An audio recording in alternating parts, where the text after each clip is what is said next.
Welcome, everyone, to another episode of Ring the Bell. I'm your host, Amelia Pitbull Chapman. Joining me tonight is Michael Armageddon Murphy and Angelo Mad Dog DeCipio. Mad Dog. It's the Mad Dog world. Yeah, and if you notice, we have another intro thanks to Angelo Mad Dog DeCipio because we had to change it because I'm not going to mention any names. Somebody up north And had I will, it. by God. We have a new intro because the WWE is as nitpicky and petty and juvenile, and fuck them. Okay, there you And go. being assholes. We could say that, I guess. We can say anything we want. I own the station. Yeah, and tonight we are doing another episode of Chris Benoit murders. I'm going to say murders because I believe it was no suicide involved in this. Do you guys agree? Yeah, absolutely. Oh, absolutely. Yes. And last we left off, we were talking a little bit about who we thought we was involved in the case or in the murders, I should say. And we were getting a little bit deeper on suspects, maybe some changes going on, and maybe some involvement in moving some stuff around in the house. Uh, and I was wanting to go over this a little bit because we had some people that still wanted to Okay. go further into this. All right. Well, you tell me and Murph where you want to jump off over here, and we're ready to jump. Well, I think I wanted to go over the house, how clean it was as far as when the Oh, well, it pictures was were taken. spotless. Yes, absolutely. And I think that it was clean before any pictures were taken, as if And I think that as far as to me, they were hiding way too much. Yeah. And as far as pictures were showing, I know that you said that there was some show pictures that they did not want to show because there was going to be conflicting evidence towards someone. Well, yeah, of And, course. yeah. Of course. And, Let me just tell everybody on our last show, mhm, I showed a number of photographs from the crime scene right. taken, and you could clearly see it. They were time stamped Absolutely. from the Fayetteville, Georgia Sheriff's Department. Mhm. You can't fake that, and because No. if you do, it's a federal offense. Number one. Number two, they took great pride in showing what they had, Yes. which was a clean house and no blood. Amazing for a place that was supposed to be splattered with blood, that there was no blood, which I found it, humorous at the very least. Certain things placed everywhere. And what Well, I got was beer the cans placed in a yeah. trash can, Hmm. clearly to give the impression that Benoit was drunk. Here was the problem, though, folks. Chris Benoit was a wine drinker, not a beer drinker. He didn't, even though he was from Canada, he didn't really care for beer. No. Probably because he grew up drinking it, to be honest with you. Right. He preferred wine. The other thing that we're going to get into tonight might surprise you a little bit. We're going to have this conversation later because I'm not going to tip my hat right now. But I think we absolutely need to question more. And I think, Mr. Murphy, you and I absolutely agree on this. We absolutely need to question more the role of the police department in all of this. But you're up, or you're up front, Amelia. So go ahead. I'll just keep my mouth Well, shut no, I now. mean, you were correct with the beer cans because if somebody is a wrestler like him, he was in top shape and he was always exercising. A beer is going to give you a beer belly, as you know. And he was, like you said, always drinking Oh, wine. hold up. Mhm. Hate to do this, but I got to correct you. Okay. At Murph, you can absolutely. He's laughing because he knows. Let me tell you what. Well, it If, depends on the person, I should say, because I have an uncle that drank beer all the time and no, he was let me skinny. hold on a minute. Let me tell you something because this is serious. This is for Mhm, real. mhm. Okay, understand something about physiology here. Okay, if you exercise, Mhm. the whole purpose of exercise is to drop fat. Right. If you're a wrestler, your whole purpose is not to drop fat, but to gain bulk. Right. How do you do that? Well, to By yeah. by carb loading. Mhm. Beer's got a shit ton of carbs in it. Right. A lot of carbs. Beer is very heavy in carbs, not necessarily fatty carbs, but carbs. Carbs can actually work to building muscle. That's why you'll see a lot of wrestlers love beer because they can work out, they Hmm. drink the beer, and they work it right off. Right. That's why I know wrestlers, Murph knows wrestlers Hmm. that could drink a case of beer by themselves and not get a buzz because they Well, sweat it out. hmm. Murphy, tell me if I'm lying. Come up here on the big camera. No, no, you're absolutely right, Angelo.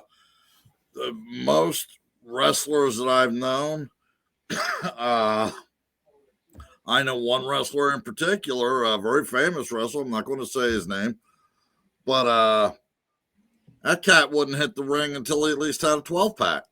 Wow. Yeah.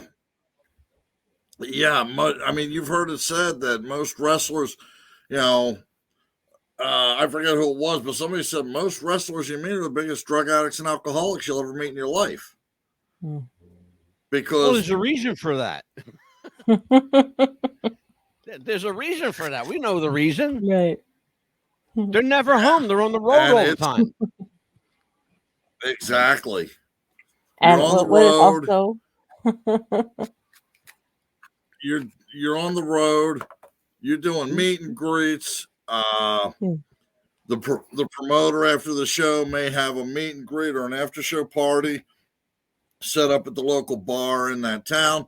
So what are you going to do? You're going to go there drink water or soda all night? No, you're out with the boys. You're drinking. You're telling stories, and that's maybe not so much nowadays, but that's just what we did back in the day. That was what exactly what we did. No, hey, I'll be honest. I'll tell you, I was a promoter. I saw what my boys did. yeah. And what was y'all's best food? The bologna sandwiches, which is one of my favorites. The bologna blowout, Murph. Hmm. Yeah, and as you can see, I'm training for my comeback. There you go. He's training for his comeback. A bologna blowout. Yeah, because it was cheap. You get a loaf of bread and a roll of bologna. Yeah, and as You far You as did that the while you were driving, Amelia. yeah, I can understand that because going on If you trips can with the afford kids, local that's what you bread, did too. Hmm. You guys got to if you remember can we're on a afford 5-second local bread, delay here, sometimes so it be was careful. bologna. Yeah, Sometimes it was just bologna in hand. yeah, just roll it up. Yeah, and also too, it's Yeah. like while you were saying earlier that he just drank wine, and they wanted him to think that he just drank beer. They didn't find I any have alcohol. a brand new visitor Oh, hello. to the chat. Kenneth Jarrett Singleton, Mr. Singleton, Operation Raw Deal. Now, I will tell you, I know a little bit about Operation Raw Deal, and Mr. Singleton is the only person I've heard publicly say this because I heard through back channels. But Operation Raw Deal, listen to this one, you guys, and he's absolutely right. Operation Raw Deal was carried out by the Department of Justice starting on September 7th, 2007. Why is that important? 2007 was the year of the Benoit murders. Okay? We're talking about the same year. No coincidence here, folks. Taking control of the steroid and human growth hormone trade internationally. It's still documented, and he's absolutely right. Mr. Singleton, I hope that you stay with us. I hope you join us more often. You are absolutely right about that. I believe, Mr. Singleton, if you haven't already said it, you're either in law enforcement or you have access to law enforcement because that was a well kept secret for a long time. So, Absolutely. Murphy, your thoughts and Yes, sir. comments. Thoughts and comments, my On friend. what Operation Raw Deal? I think it was just a way for the government to, wet their beak, if you will. Oh, all this money being passed around with steroids and stuff, and we're not getting any of it. Just a way for them to wet their beak. Yeah. Yeah, we'll let Here's it. something interesting, Amelia. Mhm. Why don't you take this one? Okay. Go All ahead. right. Let's see here. Yeah, keep your glasses on so you can You see. think that Michelle Cool was having an affair with Chris Benoit, that either Kevin Sullivan or The Undertaker was allegedly in the background of Chris Benoit audio phone call that murder? Well, let's see. Well, Michelle No, Cool having an affair with Chris. No, no, he loved his wife too much. I don't think so. He Murph, loved what do I you don't. want to take that I don't one? see Michelle McCool doing something like that. no. Mm-mm. I don't buy that. No. Mm-mm. I think Willard Wright, Willard. I think you've got your. I think what you're saying is very plausible. However, I think the name that you want is wrong here. I don't think it was Michelle McCool. Um, I will tell you who I think the other female was or could have been in later on in the show because we're going to actually talk about her a lot. Um, Tracy Smothers referred to it in an interview. The late Tracy Smothers absolutely talked about that. But then again, Tracy talked about a lot of stuff he wasn't supposed to. That's why Tracy's probably not here anymore. God rest his soul. He was a wonderful guy. Oh, absolutely. Do you think Chris Benoit's father lawyer might ask Vince McMahon under oath who really murdered his son? That's never going to happen. No, That's never going to happen. Nanya Bish says, I do. Okay, first of all, I do to what? Go watch the video where he talks about somebody receiving hundreds of pills a day. It was Nancy. Oh, we absolutely know that. We talked about that last week.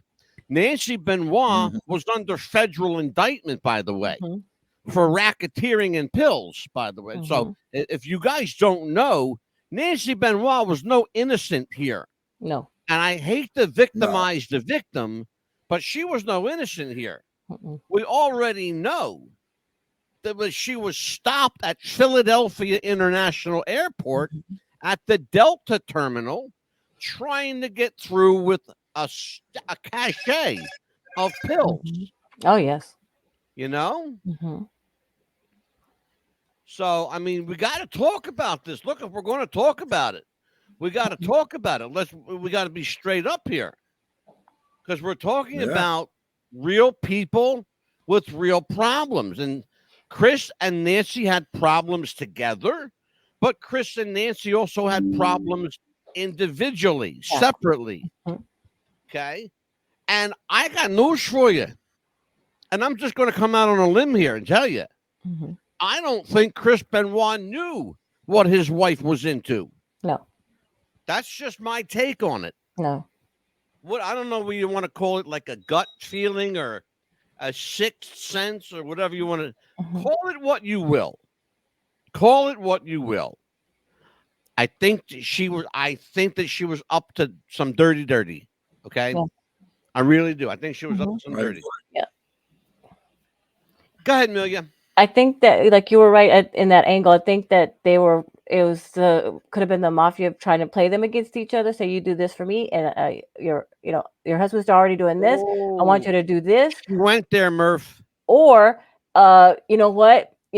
I want to do this to get away from him. So I'll do everything I can to raise money because I want to get away from this man. So I need to get enough money to get out of here. It surprises me. It surprises me that you went there that early. That's it. Hey, the question was already here. I think our listeners want to know. Why do you think that? That they played them against each other? Yeah. Because that way, in case they have something against them, in case, if something like maybe, well, if you don't do what we say, we're going to tell Chris, that this, or, Chris, if you don't do this, we're going to tell Nancy this, that way they already had blackmail against, each other, basically. Willard Roy, you know what, Willard, I am aware of that. Listen, Willard, if you have access to that podcast, please extend an invitation on behalf of myself to join us here sometime. We would love to interact with them. It would be wonderful to have a Chris Benoit roundtable with another podcast. What do you guys think of that? That would be great because that way we could, Yeah, kind of that's, share the stories. Yeah. So, Amelia, your Hmm. take on I this? You brought up the mafia. Yeah. Go ahead, Murph. I'm sorry. Go ahead. Go ahead. well, I was going to write on what she said with the mafia. You know, the mafia is thrown around so much that if it's a dirty dealing or something, oh, it's the mafia. Again, I'm going to say it. The mafia has a strict code and a strict rule: no women, no No children. kids. You Nope. Things break have that code, changed though. you're Hmm. We sleeping with the talked about that. fishes. Yeah. You know. Well, if Yeah. you, Mr. Murphy and I spoke about that last week. And this, you got to understand something. This is the strict code of honor here. You take out the person who did you wrong. You don't take out their family, especially wives and children. That's something we don't do. Yeah. but You know, what if they we both don't did you do that. wrong? We you don't take out. It's a 6-year-old kid we're talking about. We're talking about a 6-year-old boy. That, by the way, an autistic boy that had health problems. They say that it wasn't Somebody proven. who did this was cold, stone cold to the bone. I mean, to the core. Hmm. All right. Yeah. This was like serious, like Mm-hmm. brittle Hmm. cold here. Yeah. We're not Well, talking about like they hurt him. No, they mhm. Yeah. fucking killed this kid Fact- to the yeah. point where they No, broke his neck almost. the Go ahead, fact Michael. that Nancy was involved in Yeah. moving pills. From what I understand, she was also involved in some kind of Ponzi scheme. Oh Okay. boy, that's a whole nother. Yeah, we'll talk about that. Mhm. Go ahead. Okay. She had, first off, if you're going to get away from someone, you're not going to do something illegal just to get the money to get away from them. They had plenty of money. Oh my God, yeah. They Okay. were millionaires. Chris They Benoit had was a plenty of millionaire. money. So, plus, okay, he goes out on the road. She goes to the bank, takes enough money out, she could go somewhere and restart. Right. What happened with her and pills and stuff comes down to one word: greed. There you go. When is enough money enough? Well, here's the thing, Michael. So, Yeah, here's the thing about that. Chris and Nancy Benoit were multimillionaires. He made millions of dollars wrestling and traveling the world and from merchandise. And we know that. They were, look at the house he lived in. He had his house was $2 million. He had a $2 million house in the suburbs of Atlanta. You're talking about a guy who's clearly very financially comfortable. Mhm. He didn't need the money. His wife didn't need the money. But I think you were onto something, Murph. And we talked about this before. If she was going to make a break, she was going to do it, and she needed money to do it. Well, it's simple enough just to clean out your own bank account and go. Why try to scam people out of money? That's what she got indicted for.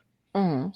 Fayette County, Georgia prosecutor's office had her in court, deposed not once but twice on a Ponzi scheme, but trying to extort money from people.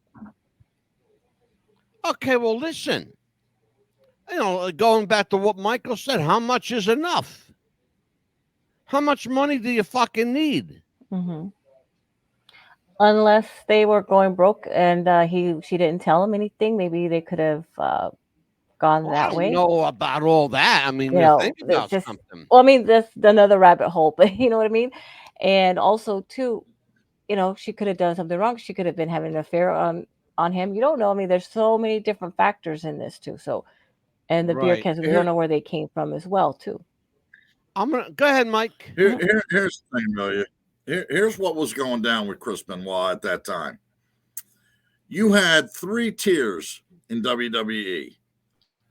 You had Monday Night Raw, Friday Night SmackDown, Mm-hmm. ECW. Nancy was after Chris to come off the road or be home more. Mm-hmm. Right. He had just gone from Monday Night Raw Mm-hmm. down to ECW. So That he was went a from the big, top tier down to the third tier. Oh yes. His yeah. best Now, friend in the world just died. Mm-hmm. Okay. So the whole thing of, well, she needed money or this, that, or that. No. Was she cheating on him? Maybe. Mm-hmm. You got to remember, she was married when those two got together. yeah. So what Mm-hmm. makes him think that she's not going to do it to him? Well, remember though, Mike, we have to caveat that. We have to caveat that because it was Kevin Sullivan who basically pushed her into Benoit's arms. Because you remember something though. Kevin Sullivan pushed Nancy to Benoit because Sullivan had himself a girlfriend, okay? You understand where we're going with this, folks? Can you hear me now? All right? Mm-hmm. Oh, yeah. Right. Understand that. We can't lose sight of this. And by the way, Leon says the mafia would not have taken out a 6-year-old. We absolutely believe that. We know that. Here's we got something addressed to you, Murph. It says, Michael, have you heard the Benoit audio phone call in which you hear a man tell Benoit in the background, I will blank you 3 times? Whoa. I guess No, I blank haven't means heard I that. will fuck you 3 times or whatever. Wow. I will blank you 3 times. I haven't heard He those. says, Willard says it's on YouTube. Amelia, Mm-hmm. I want you to do your homework because you're good at that. Find that for me. Okay. Find Chris Benoit phone call audio. Find that for me, please. Willard also says, plus on the same audio phone call, Benoit sounded like he was drugged. Plus, the gun was cocked 3 times at him. A man in the background dragging Chris's dead wife across the floor while telling Chris, I will, whatever. I will, and then stop. It cut off, Willard. I will what? So, but I want you to find that audio because this is, if Okay. this is real audio, if this is true audio, then we need to be more aware of it now than from 2007. You're talking about 18, 19 years ago. 18 years ago. Okay? That's what we're talking about here. Not only that, but No, if these audios are true. not now. I don't mean right now. Oh, okay. I have it on the ready. If these audios are true, why haven't they been brought up before? Yeah, I know. Why haven't anybody released them or anything like that? That's why I want to know if this is legit. This is 2024. The murders took place in 2007. Yeah. Okay? That's 18 years ago. Okay? Give me some explanation as to why it took 18 years to get some information. Right. Exactly. And I want to know, is it legit? Because if it's not legit, all bets are off. Right. Because it could be in somebody else's voice pretending to be him, alternate voices, things like that. And also, too, where's the text messages supposedly from to Chavo? Where's the voicemails to Chavo? Where's it? All of that. Where's all of that? Willard says it's been on YouTube since last year. He says it's legit. Willard, I appreciate that, but I need to decipher that for myself. I need to find out. I have people who are real good, really, really good at taking audio, and they will tell me if that's actually Chris Benoit. You got to understand something, you guys. This show does painstaking research. We do all the I's and all the T's. We dot and cross everything we come across because I can't come on the air here with Murph and Amelia and just blow theories out the window. Okay? I've got to have proof. And I've got some of the best people in the field doing what they do. Okay? Right. So understand what we do here is we dot our I's and we cross our T's. I have to know for me, for my sake, because this is my show. Okay, even though Amelia's the host of it, I'm responsible for all this content. Right. I want people to understand that I'm responsible for this content. We can talk theory all day long, but when you come on here and you say that there's an audio tape of Chris Benoit with a gun to his head, well, I want to hear this.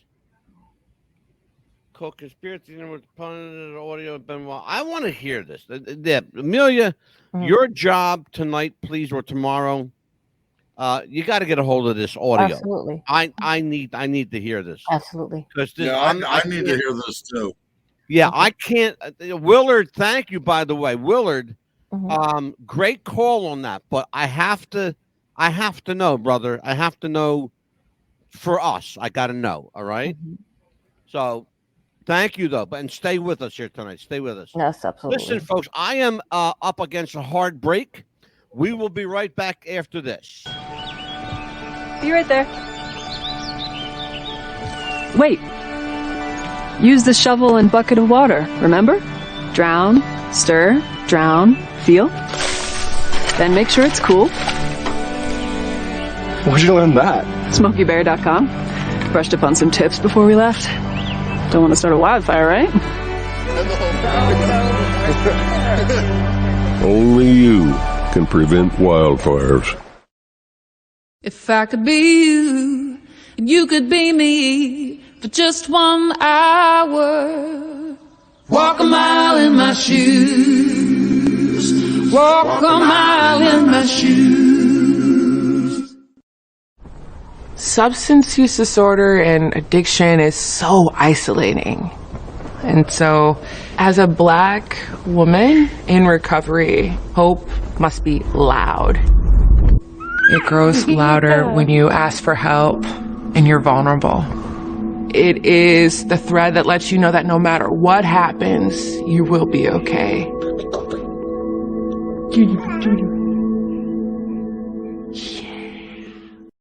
When it comes to disasters and emergencies, it's not a matter of if, but when. I'm relying on luck, but who knows if it'll be on my side. Let's prepare so we all have a better story to tell. Take control at ready.gov/older adults. We are back with Ring the Bell. You're a hostess with the mostest. Amelia, the mouth of the South Chapman. Amelia. Yes. When last we left off, where were you? We're talking I got about lost that. in all the excitement. We're talking about that tape, me finding that to make sure that it was legit audio. And yes, I'm very excited to hear it myself to make sure that that is something that was true. And thank you, Willard, for letting us know about that. But also, we wanted to go into more deep of why is this case so interesting after 18 years of, well, that's the question, isn't it? Yes. It's one of those, we asked the same question last week. Mm-hmm. We're talking about this 18 years after the fact, and we're still talking about it. Mm-hmm. So let me hit Mr. Murphy with that one. Michael, why are we still talking about this 18 years later? Mostly because, one, it's a mystery. Two, he's a very famous wrestler. And three, wrestling fans don't forget. He's absolutely right about that, especially the last part. Wrestling fans are a unique breed, and I call them a breed of people because, wrestling fans aren't born, they're made. Yes. They really are. Wrestling fans are made. They're created. They're not born. No. And I will tell you that I know people younger than myself who know more about wrestling than I ever did from back in the 40s and 50s. Mm-hmm. One of those people was we're actually celebrating his passing this month. We're going to celebrate his life. Jeff the Ref, my former co-host, my late, God rest his soul, former co-host Jeff the Ref Robinson. This guy was a young guy, but knew more about. I called him, and Murph will remember. I used to call him the walking Encyclopedia Britannica of wrestling, because he was brilliant. Mhm. He knew everything. And that's what I'm talking about. And Mr. Murphy's right when he says they don't forget. They don't. They don't forget. Yes. Amelia, let me ask you the question. I want to turn your question on yourself. Okay. Okay. You asked the question. Why are we still talking about it? Mhm. I'm going to ask you, why are we still talking about it? It's just so many unanswered questions still. So many people are like, well, why was this? Why was it so clean? Why was this? And but before we get into a little bit more, I also last week we didn't mention also another friend, a good friend of ours that was on our shows quite a bit was Charlie Norris, and Thunderblood, Charlie Norris, the he late passed Charlie away Norris. February the 8th. It's been a year, and I want to tell him that we'll never forget We it. lost Charlie, a year ago. Mm-hmm. Celebrating. Well, you saw Charlie in our intro tonight. Mm-hmm. Great guy. That was Amelia's buddy. She really liked Charlie. He was a really He was a nice great guy. guy. I liked Charlie. He was funny as shit too. Yeah, he was. He was hilarious. And oh well, wait a minute. This is new. Willard Mhm. brings us. But I'll tell you, what, I like Willard. Right? Yes. Willard's bringing us information I never heard of before. This is what I'm talking about. Murphy just proved himself. Mm-hmm. By the way, you know the teenager who predicted Benoit killing his wife and son being interrogated by the police on video. That was lying. It was crazy. Plus, the Atlanta police was laughing at the fact. Okay, Willard, I don't know this. You're going to have to fill me in, brother. You're going to have to fill me in. Oh, yeah, we know Benoit was murdered. Mm-hmm. Mr. Murphy, I'm going to bring you up on the big camera here because you and I are going to have a little conversation. Okay. I'm going to bring up a subject here that I thought about bringing up, and then I said, Angelo, keep your mouth shut. But then again, I don't really listen to myself very well, Michael. So I'm going to bring this up. We talked about the hypotheticals, the mafia. Okay, we ruled that out. We talked about somebody breaking in. We ruled that out. Somebody got into that house who knew how to get in. Either they were let in, or they were already there waiting for him. And as I said last week, and I will stick with this, I believe Daniel and Nancy were already dead. And I believe Chris came upon the scene. And I think whoever did it was there waiting for him to return home. Here's what I said to Mr. Murphy in a private conversation, and I'm going to make it public for the world, okay? No one questioned the police. What do we know about the police, Michael? That crime scene was very, very clean, brother. It did not look like it didn't look like a murder crime scene. Where's the blood? Mikey, where's the blood? Not in the pictures they put up. And we showed, by the way, Murph, let's just tell everybody, we showed official crime scene photos. Go back at the show and look and watch it again. Mm-hmm. Official crime scene photos from the Fayette County Sheriff's Department with their logo and their timestamp on it. Can't make that up, folks, because if you try to, it's a federal offense. Right. And also, did you not reach out to the police and they have not? Michael reached out to the police department. Yeah, they never contacted him. I have yet to get a phone call, an email, a text message, a smoke signal, a fuck you, anything. Wow. No, he's not lying. It's truth. That Absolutely. is, wow. No, he's not even kidding, folks. That is He's not even ridiculous. kidding. When Incredible. I called there, I spoke to a Miss Kendrick, and she gave me her email. She told me that the chief was more than happy to talk to me about it, more than happy to answer my questions. Angelo, Yeah. I'm not real good with technology, so Angelo emailed them my questions the Sure same did. day. And the questions I asked were the Bible and the ropes fingerprinted? There was no forced entry into the Right. is it true there was no forced entry? Was there anyone they liked for this murder? I haven't received any answer whatsoever. I will tell everybody, however, interestingly enough, Mr. Murphy and I did not receive answers to our questions. However, we did have a gentleman in our chat room last week named Matthew Baxter, who claimed to have been a law enforcement official. And Mr. Baxter said something overwhelmingly outrageous that I actually had to check. Okay.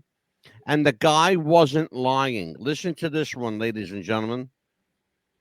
Law enforcement officers are not obligated to tell you the truth. I'm going to say that again. Law enforcement officers are not obligated under the law to tell you the truth.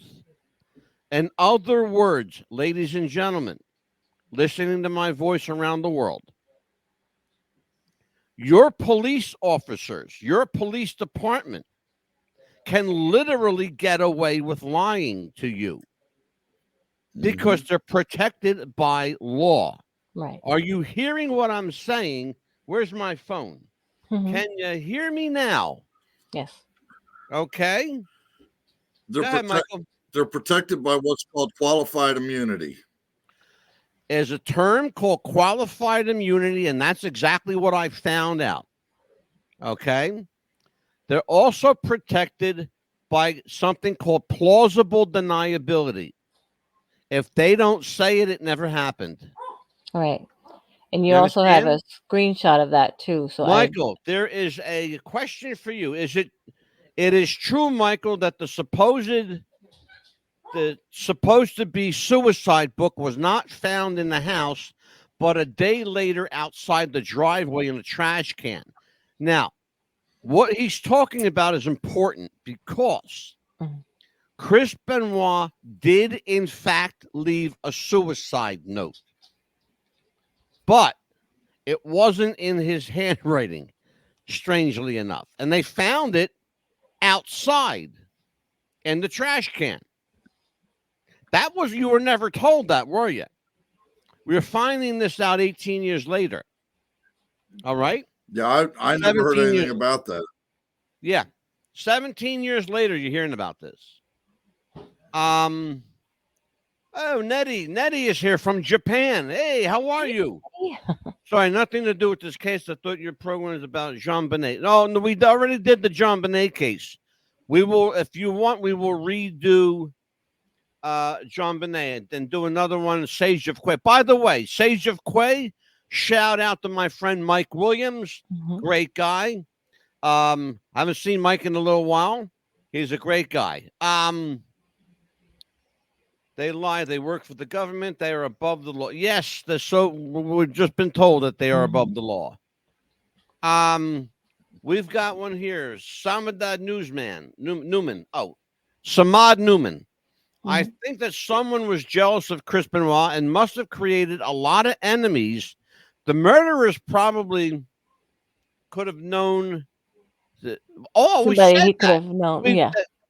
We said that. I said the person who killed Chris Benoit was somebody he knew. That's why there were no fingerprints. Nobody's prints were on that doorknob anywhere in that house. Only Benoit and Nancy. Only Benoit and only his wife Nancy.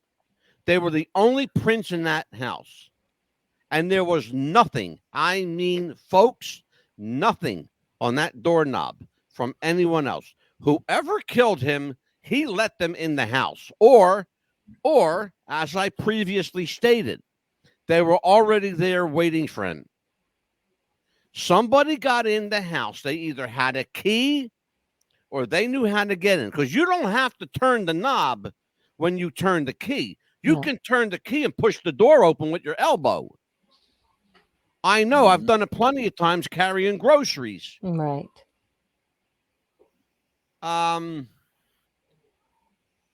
Greg Barry, a newcomer here. Greg, welcome to the show. Yes. Audio of Chris Benoit phone call. We've heard that twice tonight. My dad was a detective, and yes, and I knew that. Okay, Leon, I wish you had said something earlier, my friend. We didn't know. Okay, Amelia. Yes. Gather your thoughts here and answer this question for me, because it's been bugging me. Okay. Question for you. If I'm a friend of Chris Benoit, I let him in my house. I'm having a casual conversation with him. And all of a sudden, he kills me for whatever reason. What's the motive? What's the motive for someone he knows to kill him? Let's see. Well, it depends on. It could have been something that could have been a heated conversation it started that we don't know about. Coulda, woulda, shoulda. But I mean, what do you think? I mean, I want your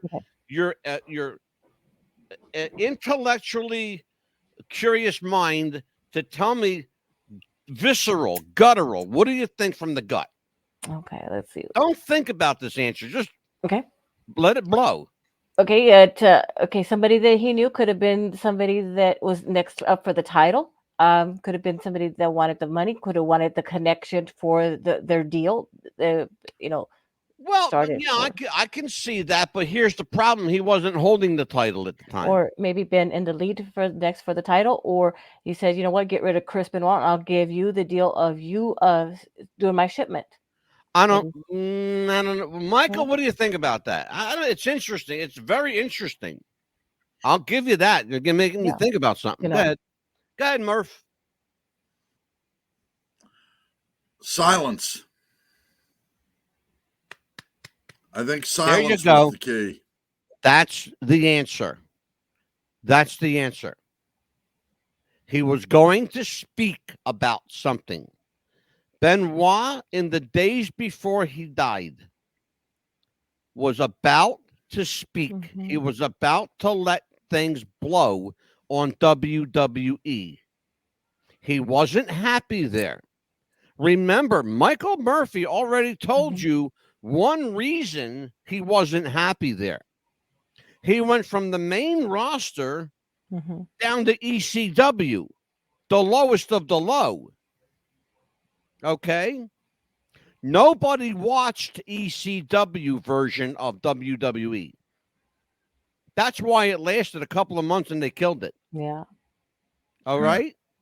He just told you. He just told everybody.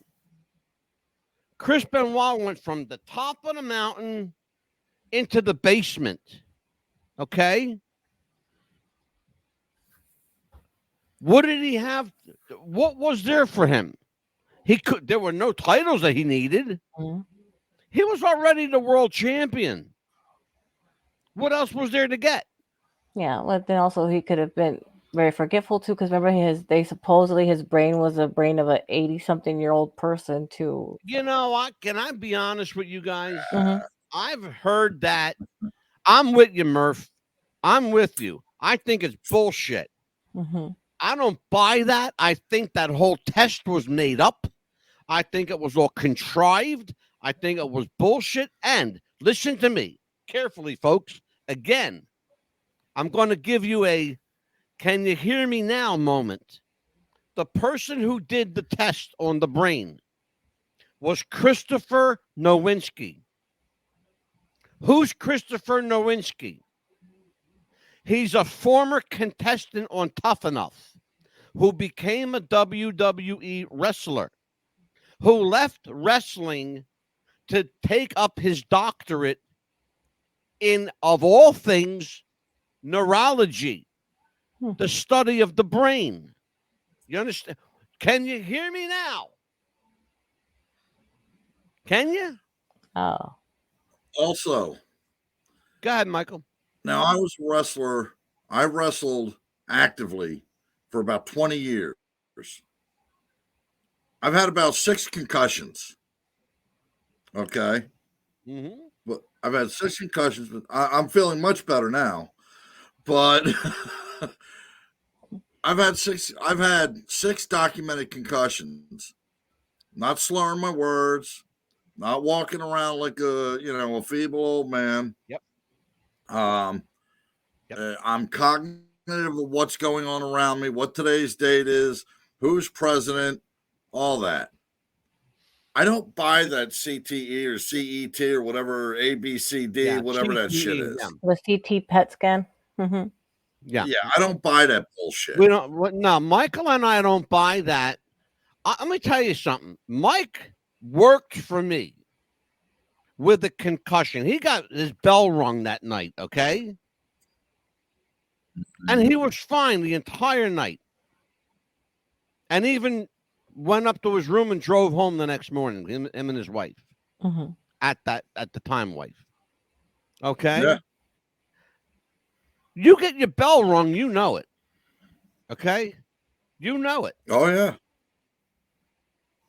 Let me tell people that we are on Facebook at facebook.com, What's the Buzz Radio. Take a look at that. Check us out. And check out our brand new and improved YouTube. You can subscribe to us for just $2.99 a month on youtube.com / at What's the Buzz Popcast. Mm-hmm. That's at What's the Buzz Popcast. POPCAST.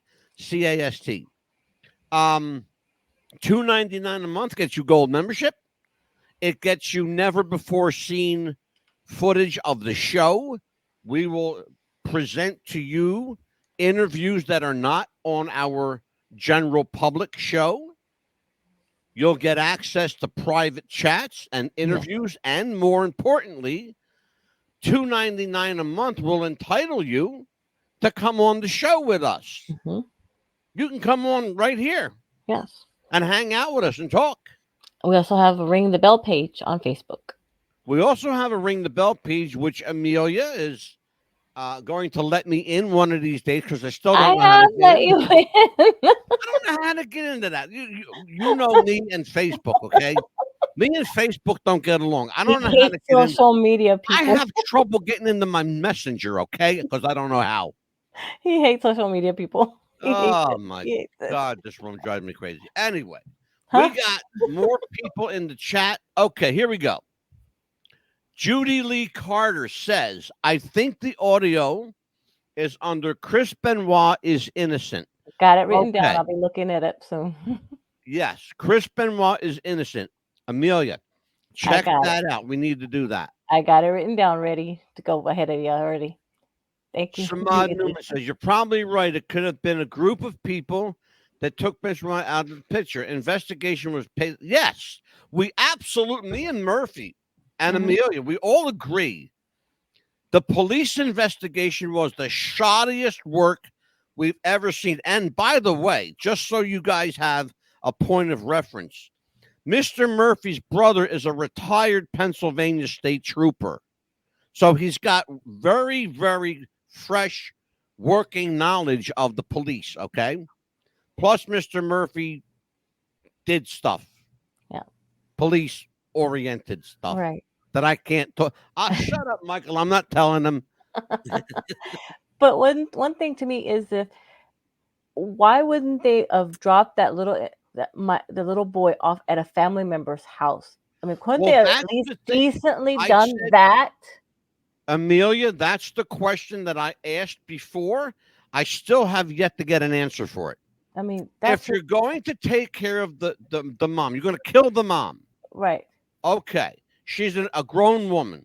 Right. Whatever her issue is, okay, you're gonna kill her. You're gonna get her out of the picture. Exactly. All right. So you're going to say if you kill Chris Benoit, okay, you're going to get him out of this picture. Right. The kid is 6 years old. Who is he really going to? Who is he really going to know? That's the $1 million question. Because here's what I said, and I'm going to say it again. Mm-hmm. Even a 6-year-old boy recognizes people that are familiar to his family. If somebody came into that house that he knew, he could ID them through pictures, through whatever the case may be, through video. Even a 6-year-old autistic, but by the way, autism is not a disability. Yeah. Those kids are geniuses. Okay? They're fucking brilliant. I got news for you. Yeah. Don't ever feel sorry for somebody autistic, No. because chances are they're smarter than you are. Mm-hmm. You know? Oh, yes. I have a cousin that has a child that's autistic, and he is smart as a whip. Go ahead, Murph. You know, Amelia had said, you know, anybody with any kind of decency. Well, let's look at this for a second, Amelia. 3 people are dead. She was involved in moving pills and drugs. There's no decency in that lifestyle. Decency is out the window. Okay? Mm-hmm. That's gone. I think what it is that he knew something. Chris knew something was going on. He knew who was behind it, and he was getting ready to talk. And I think it has something to do with somebody high up in the WWE, and he was going to talk. And with the kind of money and power that higher ups have there, something like this could be done. And, you know, all the evidence swept under the rug. There are people out there that are professional cleaners. Yeah. These people go into crime scenes or where a crime scene is taking place, and they're usually hired by apartment management or where. As a matter of fact, there was one about 20 miles away from where I lived years ago. It was a murder-suicide, and this apartment complex or whatever, they hired cleaners to come in. You would have never been able to tell that anything happened in there. Yeah. Okay. These are professional cleaners coming in. The pictures we saw from the police department, it looks like a professional cleaner came through there. Right. They were pristine, Michael. They were perfectly clean. Exactly. There wasn't a speck of blood. There wasn't a loaded trash can. There wasn't anything sitting around. It was pristine. I'm sorry. That dog don't hunt. Everything that's in this case where they say, oh, it was a murder-suicide, bullshit. Everything points to murder. They were murdered. They were taken out. And the person that would kill, like Angelo said, the person would kill a 6-year-old child. That is a special kind of cold, disconnected, calculating person. That they know what they're doing is wrong. They don't care. They're paid to do a job, and the job is going to get done. Plain and simple. They don't care. They have no feelings. Okay? They've been damaged so much in their lives that they don't feel anything. Simple as that, you know. Yeah. Absolutely. But as far as decency goes, that doesn't exist in that world. These guys will sell their grandmother for a nickel. Well, there you go. Their freedom is being challenged. Nettie from Japan says the only and this proves my point. The only way you could prove the brain issue if you had a scan before he started wrestling. Retired Dr. Fallon, a neuroscientist from California, found out through a research project that he was brain damage, prefrontal cortex damage. I listened to his talk on YouTube in 2018 titled The Psychopath Inside. I think the damage was caused by, and it said it has a needle. And so she's referring to steroids. You got me up until I don't believe, I absolutely discount the steroid theory. Now, I'm going to tell you something.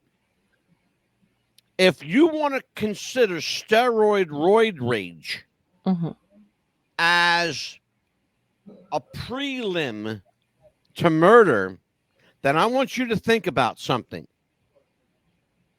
Since the 1960s, when steroids were legal, and they've been around a very, very long time, we've seen bodybuilder after bodybuilder after bodybuilder, people like Frank Netz, Arnold Schwarzenegger, Franco Colombo, Lou Ferrigno, and the list goes on and on. Ron Coleman, some of the biggest, strongest guys in the world.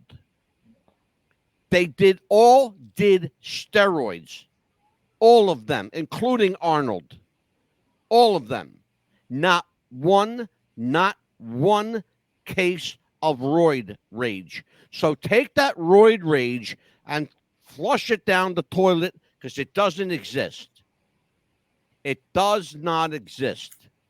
I think it's a catchphrase that somebody made up because it sounds cool, so they're going to stick with it. Hey, if it works, let's go with it. Here's the problem. It doesn't work. It doesn't work. Yeah.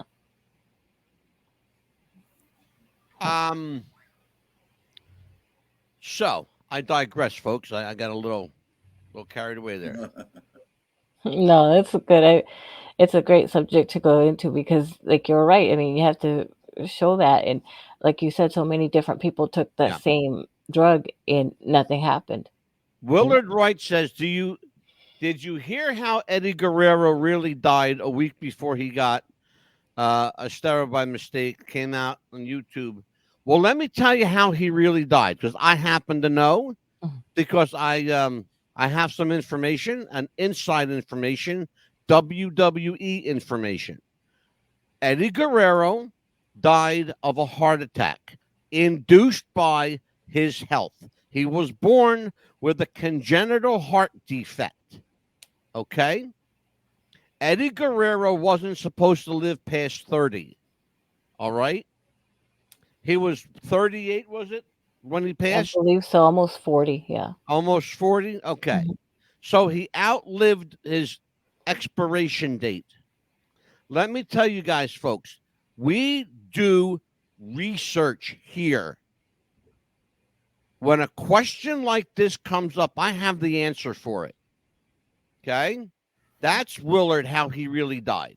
He died from a congenital heart defect that he was born with. Steroids may have contributed. They certainly did not help, but that was not the official cause of death on the coroner's certificate. That I can assure you of. I am up against another break, folks. We will be right back after this.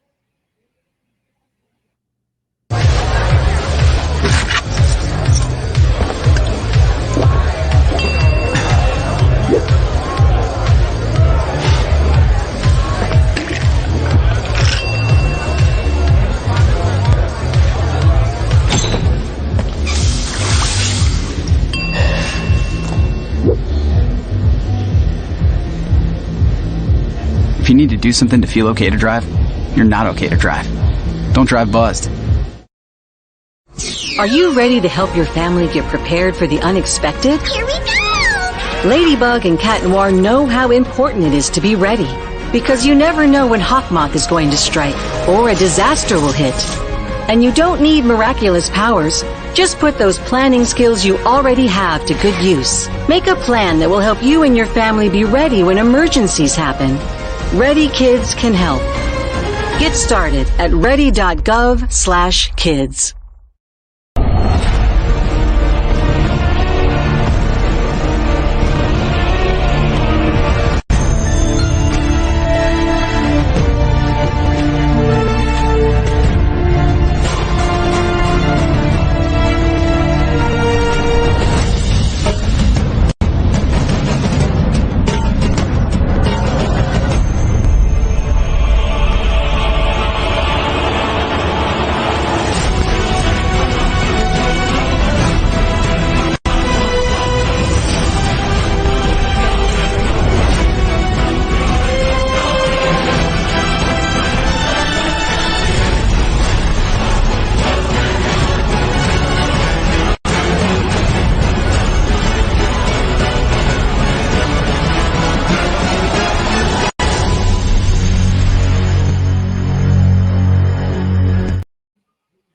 We are back with Ring the Bell, your hostess with the mostest, Amelia the Pitbull Chapman, the mouth of the South herself.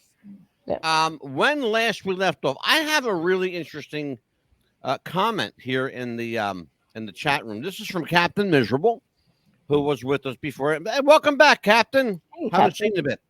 I agree with your statement that roid rage is overblown. However, there are synthetic hormones. And it depends on the quality and how you react to them. Physical changes do occur. Oh, I absolutely agree that physical changes occur. You can see any bodybuilder that's ever done steroids. There's a clearly marked change, both behaviorally and physically. But 99.9% of the time, they don't go out and kill somebody. No. They may abuse themselves. They may abuse their own body with alcohol or drugs. But they, generally speaking, don't hurt other people. Right. As a rule.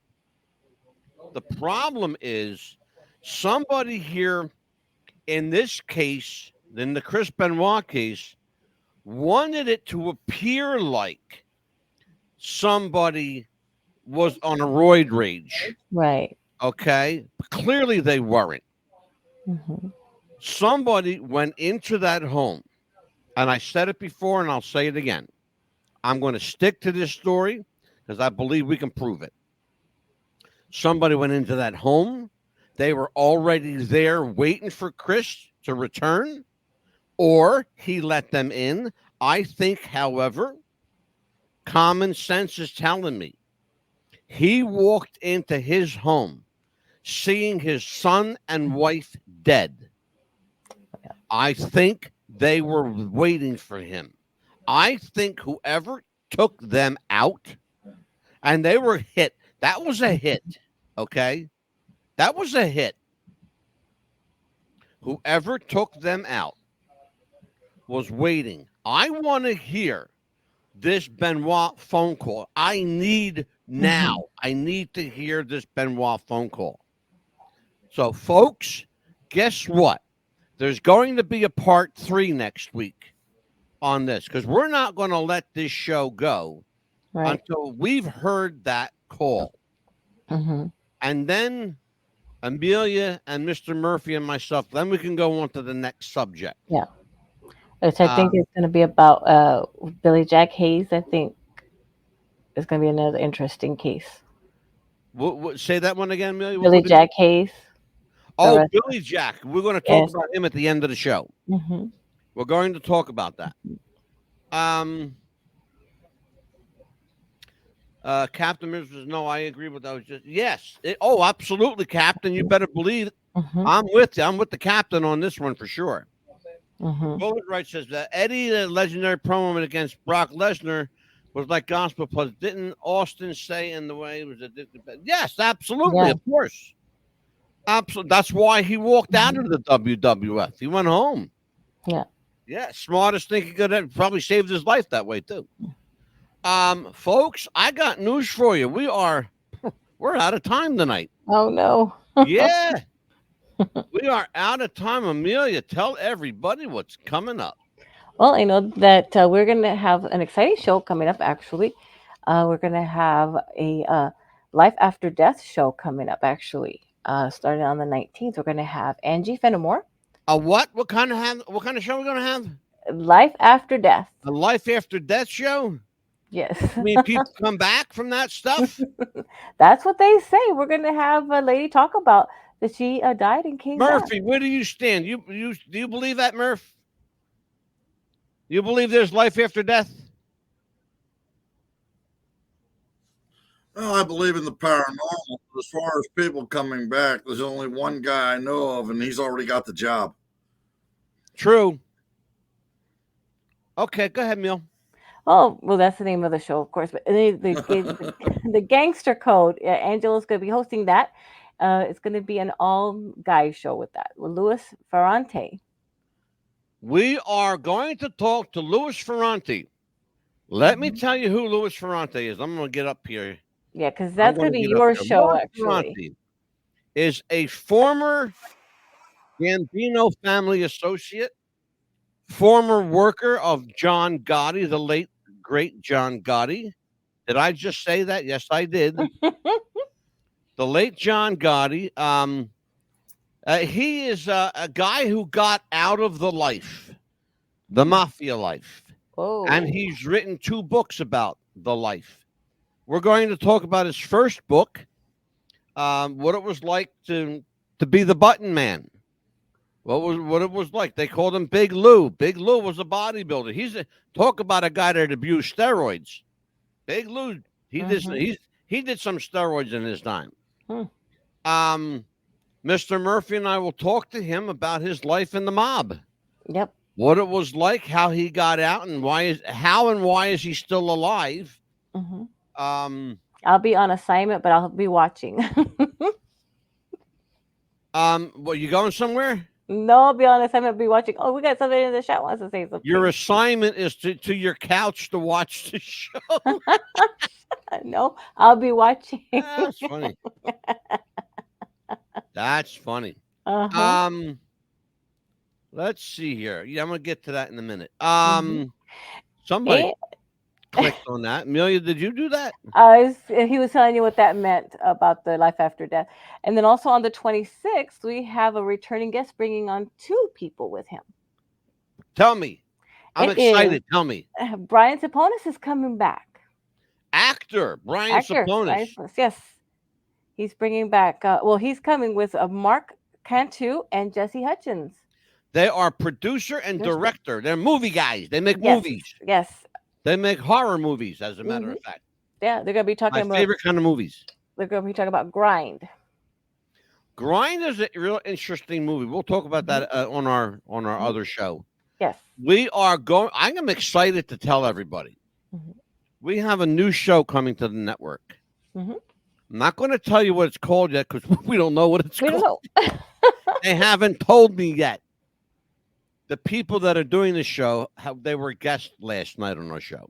They're hilarious. Todd Lautenberg and Yolanda Opava are coming back. They are going to be joining the network. They are funny. They do comedy movies. Their current movie is called Puff. And I'm going to put it up here. It's I believe it is called. Let me make sure I get this right. I want to know. I want to get it right. Watch Puff. I'm typing, folks. Watch this. Look at this. And the funny thing is that he sounds just like Howie Mandel. He does. It's called WatchPuff.com.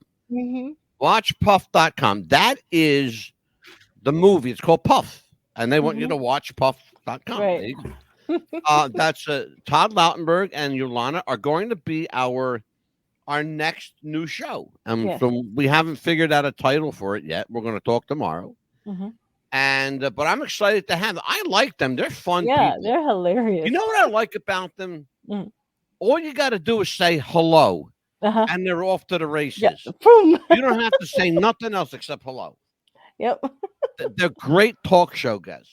And Mr. Murphy, what you got coming up? You and I got stuff coming up, right?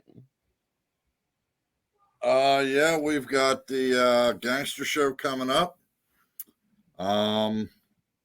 And of course some other shows down the line. We have you and I have a show about the escape from Alcatraz. Yes. Did they really make it? We'll find out. Oh, listen to this one, Amelia. Oh boy, what? Oh, look at this. Captain Miserable says, I want to watch Grind with Amelia. Okay. Go for it, brother. Go for it. Who brings the popcorn? And if Captain Miserable is a woman, I want to watch. Who brings the popcorn? That's funny. Oh, look at this, Captain. She took her glasses off for you. Oh, boy. No, who brings the popcorn? Wow, look at this. What's this? Okay. Natty Slab says, please change steroids to a vaccine. He was born in 1947, so it's probably a polio vaccine. Okay. Fake polio. Okay. We're going to do a conspiracy show one night because look at this. Kenneth Charity. You're looking beautiful, Amelia. Wow. Well, thank you. Amelia's got some fans tonight. Well, good for you. Thank you. Okay, get off the big camera now. Go away. You're done. You might tell Anita you were being mean, but you were really nice to me yesterday. I know, right? So listen, folks, we are going to. Wow, we got one more thing to talk about tonight before we go. Let me bring everybody up here. Thank you, Nettie. Right? We have another wrestler, folks. Another wrestler went nuts. No, it wasn't Roid Rage. No. Billy Jack Haynes is just nuts anyway. You want to talk about a guy that makes us look like choir boys. We love a good conspiracy on this show, okay? We really do. We love a good conspiracy. But Billy Jack Haynes has conspiracies down to a friggin' science, okay? Doesn't he? This is like bizarro world. This is bizarro world. Understand, folks, a woman's dead, okay? Yeah, sadly. We can't, you can't change that a woman is dead. That's the sad part, yeah. But sadly, the saddest part is all of this craziness could have been avoided had Billy Jack Haynes just sought the help. Absolutely. That he so desperately needed. You saw tonight on this show. We ran a spot for mental health. There's a reason I ran that spot for mental health. We care about your thought processes. We care about you. We care about how you think and what you think. And if you're thinking bad thoughts about yourself. Yes. We care about that. And that's why we're here. If you need to talk, we've got a number of places you can go to. We'll hook you up with Alcoholics Anonymous, Cocaine Anonymous, Narcanon. We'll hook you up with any number of help agencies. You know, the National Association of Mental Health. Let me know if you need help. I got the numbers here. We have them. Yes. You know, I'll hook you up personally with one of our friends, Johnny Whitaker. This is what he does. Go ahead, Mr. Murph. One thing I want to do is for What's the Buzz and everybody, I want to send our thoughts and prayers out to the victims out in Kansas City today, who all they did was go to a parade for their football team for winning the Super Bowl. That's all they did wrong. Yeah. Yep. Billy Jack refused a lot of help, but yes, he did. The sick deny they're sick. Do you know if he was diagnosed with bipolar? He was absolutely diagnosed bipolar. That's why I'm telling you, he should have taken the help that was offered. Yes. He suffered his whole life with bipolar disorder and manic depression. It's craziness. Nettie Slabby says, I need a bodyguard. I have so many creepy men following me. That's like Amelia. She's got all these crazies following her now. But they're good crazies, like Captain Miserable. They're nice crazies. How can you not love Captain Miserable? I love them all. And look at them. Look at this. Look at this. You look beautiful, Amelia. See that? Oh, he's so sweet. Right? That's enough. You're not going to be here next week. Oh, look at that. He's already throwing it away, people. I can't do the show without you. All right. Well, listen, folks. It's time for us to get the hell out of here. Yeah. For Michael, call me Armageddon Murphy. For Amelia, the Pitbull Chapman, the mouth of the South herself. Florida's gift to the world. I'm originally from Texas, though. Can't deny that. That's what it is. That's why they like you, because you're from Texas, for crying out loud. Nothing good ever came out of Florida except grapefruits and oranges. And I am the Mad Dog, Call me Mad Dog DeCipio each and every week, Monday, Tuesday, Wednesday, folks. We're here.